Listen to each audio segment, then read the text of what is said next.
Hey, what's up guys? Welcome back to the channel. So with the new update that Diablo 4 has received with a lot of different Q&As and all of the different things that have been shown off, I want to go ahead and condense it into one video to give you guys all the information that you're really looking forward to. Plus, there's going to be a bunch of newer gameplay that I think a lot of you guys haven't seen. This is from the official Blizzard B-roll that wasn't actually shown off on many of the other channels. But anyways, let's go ahead and hop right into a bunch of newer features and also updates to some of the things that I think a lot of people wanted to know about. So first off, you guys are seeing the new class in the background for the gameplay. This is the Rogue, but on top of that, a lot of people wanted to know, do you have to specifically pick like a range build with the Rogue or a melee build, or can you actually play hybrid?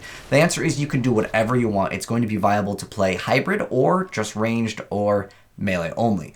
Another thing is that gold will be the currency in the game. Keep in mind, everything that I'm mentioning is as of right now. Of course, the game isn't out yet. Things are subject to change, just like any other game in alpha or beta.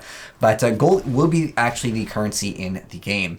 Trading is still planned to be in the game. They didn't really touch upon more on this, but previously they had said that some items will never be able to be traded. Some will only be able to be traded a certain amount of times, and certain items you can always trade. They still plan to do things with crafting, but they didn't dig any deeper into this. They didn't like show off any of the crafting mechanics. There is also going to be a clan bank in the game, so my thoughts is when the game launches, there'll be some sort of interaction between your clan members to be able to share certain items. On top of that, the game will support PvP. In fact, you will see later in this video, there will be some sort of like PvP where you're going to be collecting these corrupted shards, and then you basically have to purify them. And during that duration, if an enemy does kill you, or a teammate, because you can just go hostile and kill people, then you'll be able to basically take their currency. And there will be rewards for PvP that will just be cosmetic. So if you don't want to participate in PvP, you won't have to, but it will be kind of there as just for cosmetics. And another thing that was asked as a question is, will the game actually have a transmog system like we had in Diablo 3? Meaning if you really like the look of a certain item, can you transfer that over? Just the looks, but use like a different piece of equipment? The answer is yes. They said no fishing is in the game. This is actually something from other action RPGs, but that was something that I'd touch upon really quick. They still plan to do couch co-op, available obviously for people that are playing on console. And then you can even see the scrolls of the town portals over there. It's bound to what looks like the T key, but there's also a new scroll. It's called the Scroll of Escape. It's only for people in hardcore. Now, this is a completely new item. They didn't show it off like in gameplay, but how it's supposed to work is if you would normally be disconnected, this is just for hardcore players. It will just teleport you to a random location, which seems really weird, and it will use it if the server detects that you were actually disconnected. So it's kind of a maybe a safer way if you have spotty internet and you still want to play in hardcore, but that is a newer type of scroll that is in the game. Now, another thing is, this is a big thing for people that really liked hit stun in Diablo like 1 and 2, where you'd basically be stun locked, or you'd be basically blocking attacks, and you'd be locked into that animation if there's a bunch of enemies. Meaning that like in Diablo 3 as well as other action RPGs, if you just jump into a big mob, you know, obviously you're going to be taking more damage, but can you get hit stunned? Like specifically, it's really in Diablo 1 where you really feel like you're just getting stunned over and over again and you literally can't do anything. They said that they had originally in the game where monsters could do that, where they would basically hit you, and if there's lots of them, then you'll just be stun locked essentially, or in the hit recovery state, right? They actually removed that, so that won't really be in the game. I'm not sure if we're going to get some type of uber ability. You guys right now are seeing the shards of hatred, so there'll be certain areas where there will be these shards that you'll collect, and you'll have to purify them, and again, another player can engage in hostility and basically take your shards as you're trying to purify them. Another thing that a lot of people want to know about, which is solo self-found. There's nothing to announce now for that specifically, but I don't think that they can really implement this. The reason why, I'll kind of explain this, because this was a question that was asked like 2 years ago. They still had nothing to really say about it, and they said nothing to announce now. They're going to have these world events, and on top of that, this whole mechanic of like collecting these shards to get some type of reward. If there's no threat, then it just wouldn't really make any sense to have these rewards where you have no risk, if that makes any sense. But solo self-found is for those players that don't want to engage with other players or don't want to trade. And there are going to be these like big events that will basically have all the players come to a certain area on the map and defeat some type of thing. And obviously, if you're playing solo self-found, it's going to be more than likely near impossible to basically solo some content, if that makes any sense.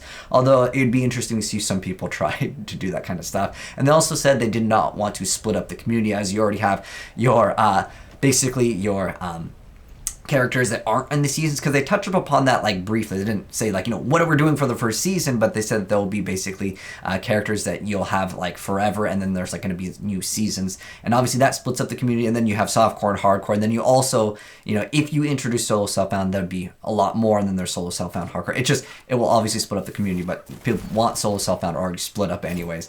Next up though, so you guys might be seeing like there's these poison effects, there's going to be these chill or freeze effects, and one of the questions that was asked during a Q&A is, can these stack with other players? Like, is it going to be good for you and your friends to all go, let's say, one element to start proccing these things faster, like a chill effect, because you will chill then freeze once it reaches, let's say, a certain threshold?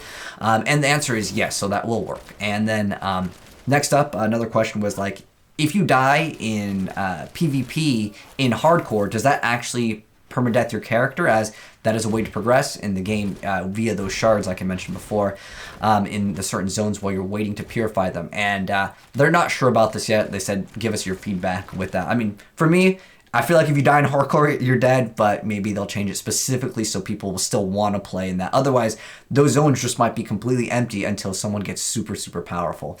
But I did mention those scrolls of escape.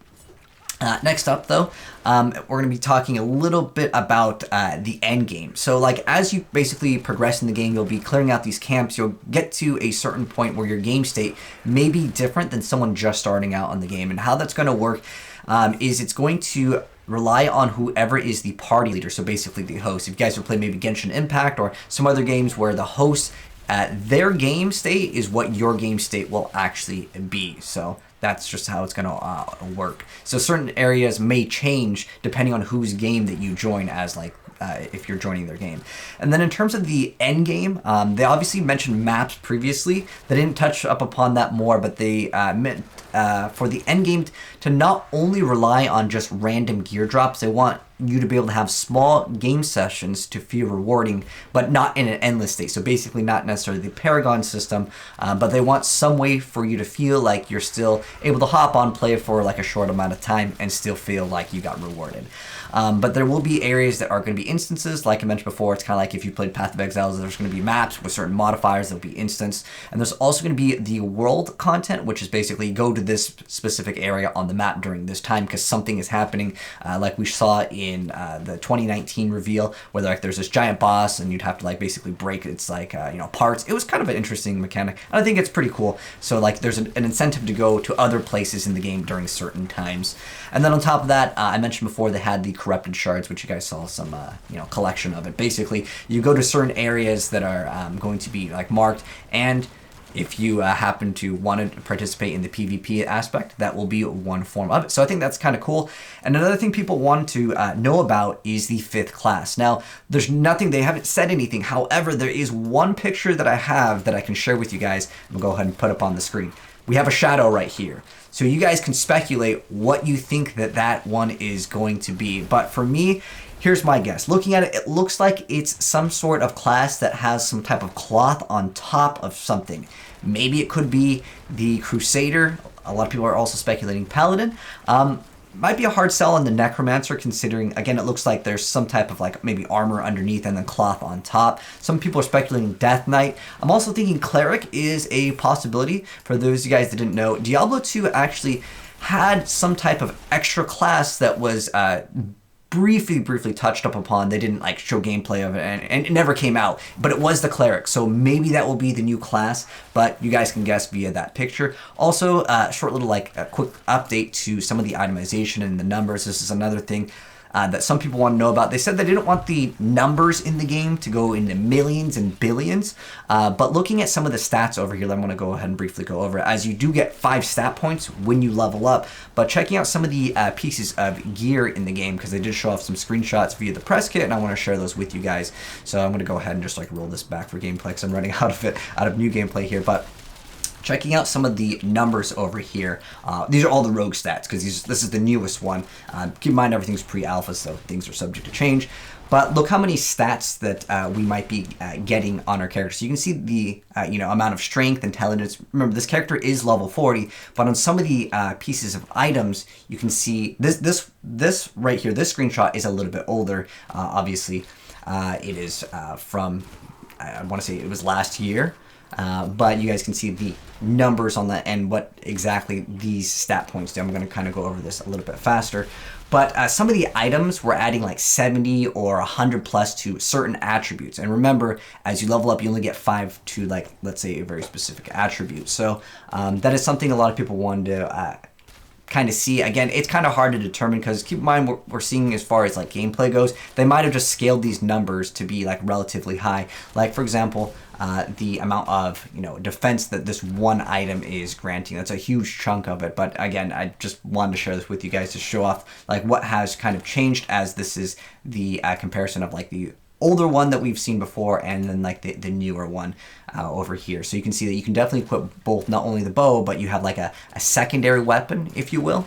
But anyways, that's going to go ahead and wrap things up for all the newer things and new features that we have actually heard about and what they've touched up upon from the previous iterations of it. And if you guys want to see all the sources where I got the information, I'll also pin that down below. But anyways, let me know your guys' thoughts on any of the things that we talked about, what you guys would like to see with this game. I'm mostly interested to see how complex the skill tree is, and I'm hoping that they can touch upon that, as they did kind of do that last year, but I think a lot of people wanted to see a lot more content with the distribution of kind of how the skill points work and how complex the game will actually be. As they did mention that the rogue will have a very special thing that you can do and kind of specialize into one of the like clans that you can select, but that's only for the rogue.